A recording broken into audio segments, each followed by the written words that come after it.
Analisis tes adalah salah satu kegiatan dalam rangka mengkonstruksi tes untuk mendapatkan suatu gambaran tentang mutu tes. Analisis tes itu dilakukan setelah disusun dan dicobakan untuk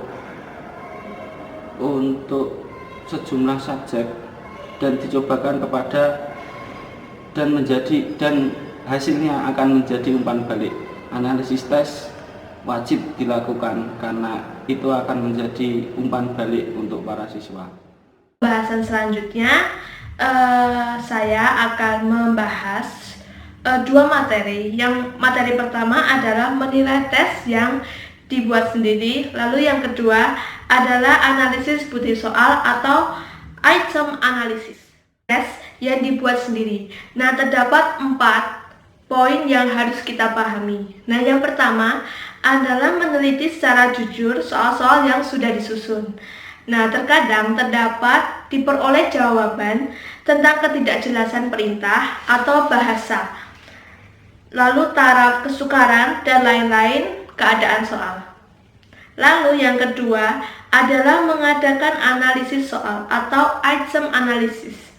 Nah, analisis soal adalah suatu prosedur yang sistematik yang akan memberikan informasi yang sangat khusus terhadap butir tes yang kita susun.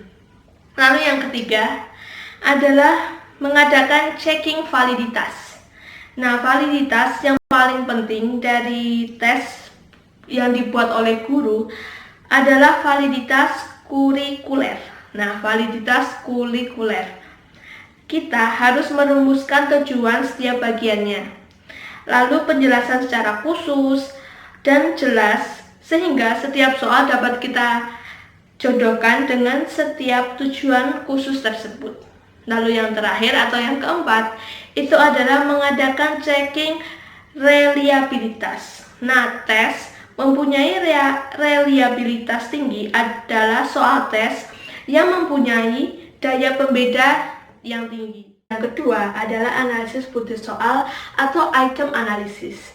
Nah, dengan analisis soal dapat diperoleh informasi tentang kurang lebih kejelekan atau kurangnya sebuah soal dan petunjuk untuk mengadakan perbaikan. Nah, di sini terdapat analisis soal. Nah, kita akan membuat analisis soal. Yang harus dibutuhkan, yang harus kita lakukan adalah memiliki 3 komponen ini. 3 komponen ini akan membentuk analisis soal. Yang pertama adalah taraf kesukaran. Lalu yang kedua adalah daya pembeda. Yang terakhir, yang ketiga adalah pola jawaban soal. Pertama adalah taraf kesukaran. Nah, untuk mencari taraf kesukaran, di sini kita perlu mencari indeks kesukaran atau dilambangkan dengan P besar. Nah, di sini ada penilaiannya untuk 0,0 sampai dengan 1,0.